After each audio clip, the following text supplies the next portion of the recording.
Hello, friends. How are you? Welcome to the February version of the Vivant Atelier. We're going to make something a little rustic today. It's got an Italian flair. It's from one of my favorite cookbooks. And it is basically, it sounds kind of weird. Just go with it here. It is a brined pork chop, and we make what they call strudel, which is more pork. So we're going to triple down on the pork in this recipe that has a little rosemary, a little fennel, a little garlic, and you bake it in milk with baby kale and spinach. Trust me, it is a fabulous dish. We even made this for our Christmas dinner. So let's get started. I'm going to talk to you first about the brine. So I apologize. I honestly forgot to film this part. So why do we brine? Brining can infuse flavor and also make your proteins a little more tender.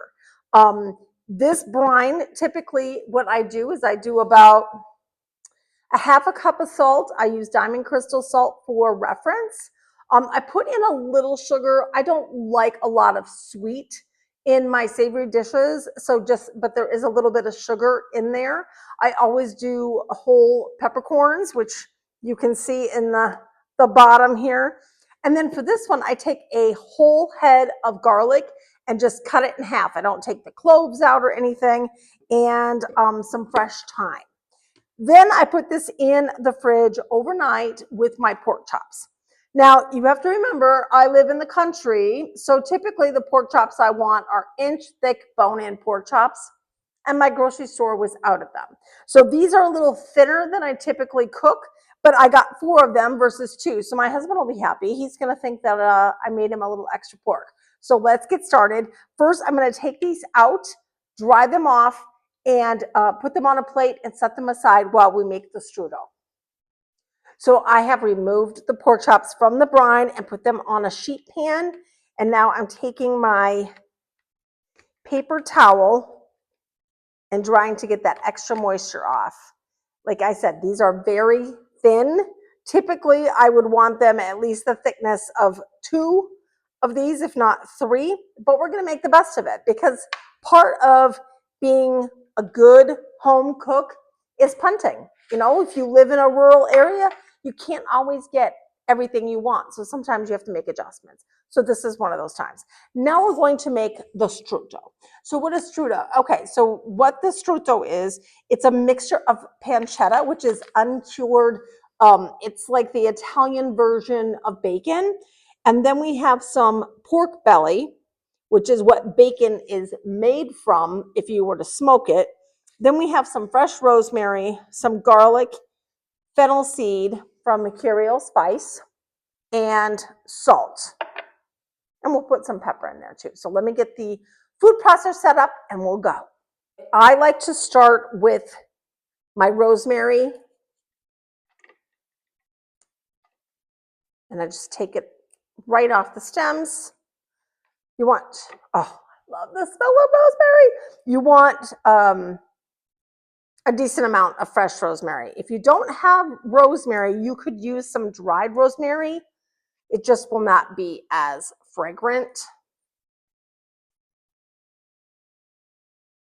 And then I'm going to put in my garlic. I'm going to put in some salt, put in my fennel seeds. Note to self, order some more. And then I'm going to put in my pancetta. This pancetta you can sometimes get from the deli, like a nice wedge of pancetta, and cut it into pieces like the pork belly. But my grocery store has it like this. So this is what we're doing. If you live near a Trader Joe's, they have pancetta like this that is a lot cheaper than the grocery store. And I'm going to put in about half of this before I start pulsing.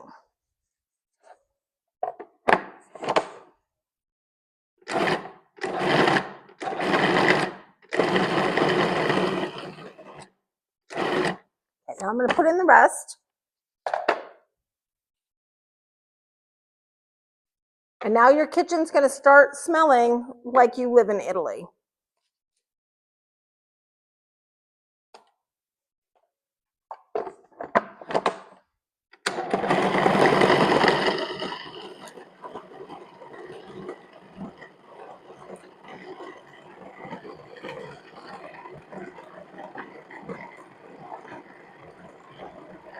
Can you see it's breaking it down and it's becoming a paste?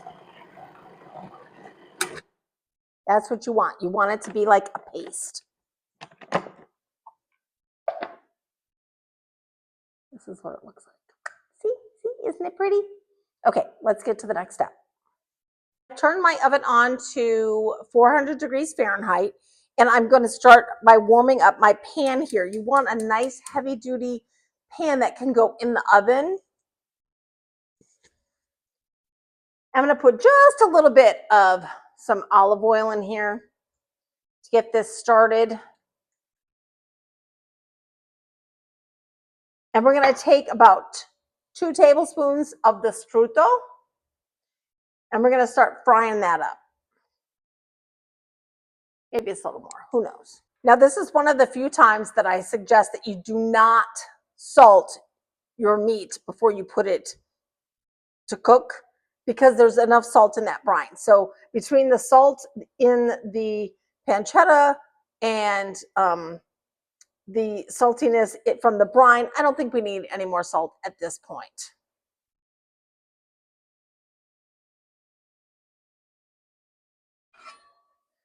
I'm gonna break this up. And then what we're gonna do while this is, sorry, that was loud. While this is cooking, is we're gonna take and we're gonna put a thin layer of the strutto onto the pork. I told you, triple pork here, triple threat.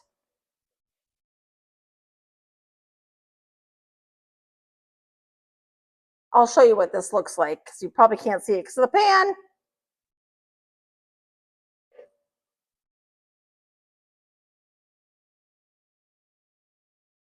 And this is going to create a crust.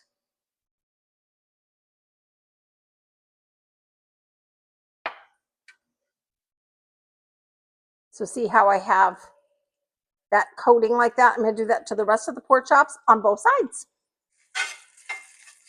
You want this to break down and render some of the fat out of it before you add to it. I'm going to turn this light on so I can see what goes on.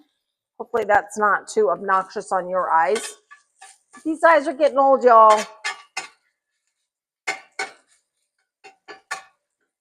So this will smell a little bit kind of like breakfast sausage. You just want a little bit of that fat rendered out. Okay.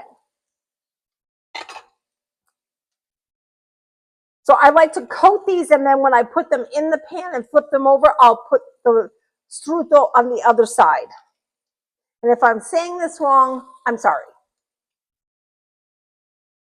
I'm not Italian, you know? I can say spaghetti, bolognese. I don't know if I'm saying strutto right or correct.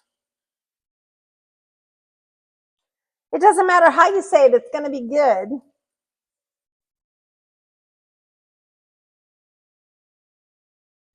Now, the original recipe calls for Tuscan kale. Again, I live in the country. Sometimes it's hard to find that. So I go instead for spinach and baby kale. And I've had it, like if I go to Austin or San Antonio, I have picked up Tuscan kale to make with this. So but it tastes good. And I like this because it's kind of a one pot dish as far as my veggies are also in it. If you want to make a side, you can, but I'm not going to. So we're going to lay our strutto coated pork down on one side, and I like to kind of push it on there a little bit.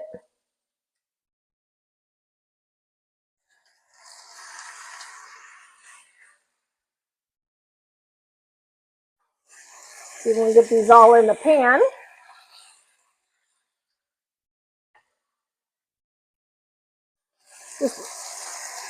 Okay, now I'm going to coat this side.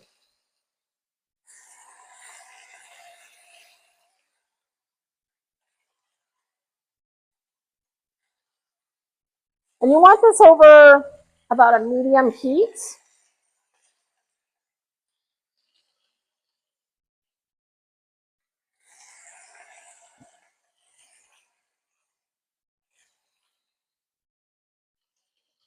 And because these are thin, they're going to cook quickly.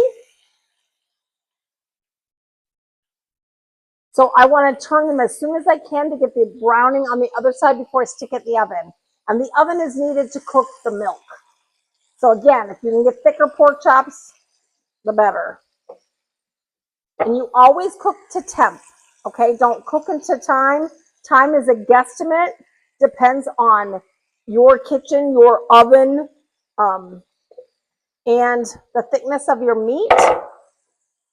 So be sure to take a temp on your meat. You want this at 165. So you want to get a nice sturdy spatula and gently flip it over.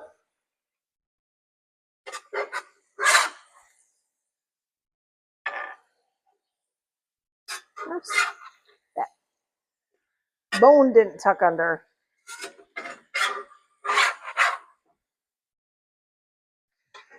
Now, if you're doing this with thicker pork chops, you can get a little more brown on that meat. Oops. Okay, now we're going to go to the next step. Let me just wash my hands. I found my other package of fennel. So I'm now going to sprinkle a little more fennel on this. And I'm going to put on some pepper, freshly ground black pepper.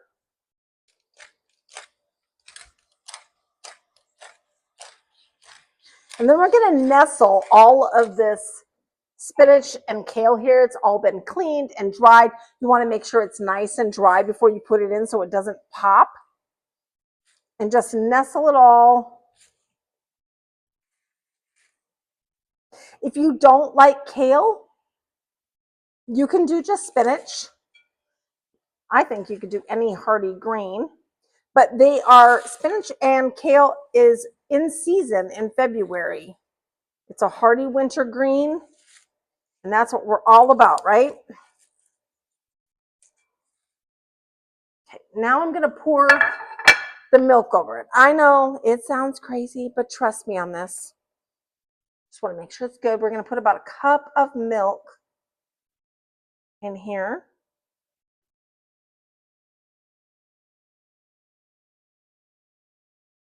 And then we're going to pop it in the oven. And I'm going to check them in about 15 minutes. They'll probably be done by then. So I'll be back. Pork chops have come out of the oven.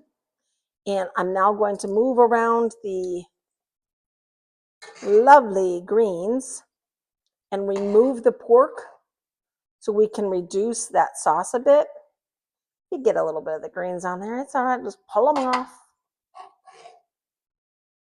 Oh, my husband's going to be so excited when he walks through that door. He has no idea this is what's for dinner. Now, this is so yummy. And I'm going to turn, like it looks like the milk is curdled. Like it's totally fine. Trust me. I know it's like you're going to look at it and go, what is she thinking?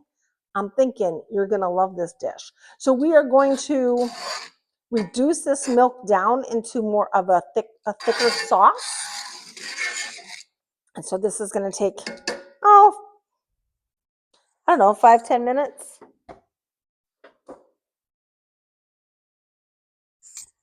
Well, that's good. I had that on the whole time on low. So we're going to bring this to a boil and let it thicken. If you want, you can tent your pork chops. You don't have to. That's totally your call. But I hope that you will enjoy this dish. I got to go in the wine room and figure out what kind of wine I want with this. I'll be right back. Okay, so now it's time